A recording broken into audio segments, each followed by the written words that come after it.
আমরা আন্দোলন চালিয়ে যাব। আমরা যে কয়জন আছি 10 জনের 10 জন, 20 জন হলে 20 জন নিয়ে আমরা আন্দোলন করব।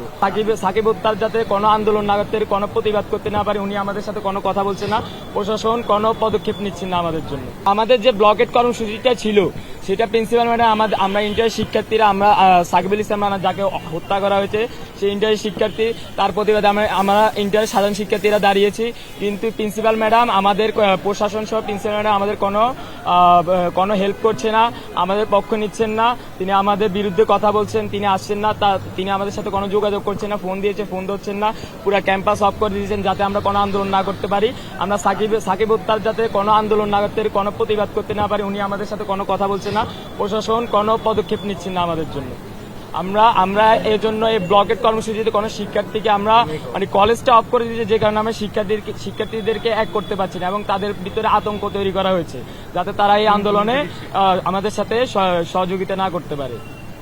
তবে আমরা আগামীতে আরো বড় কর্মসূচি করব। আমরা সাকিব হত্যার ন্যায় বিচার প্রতিষ্ঠা করে তারপর আমরা থামবো। আমরা আন্দোলন চালিয়ে যাব। আমরা যে কয়জন আছি 10 জনের 10 জন, 20 জন হলে 20 জন নিয়ে আমরা আন্দোলন করব।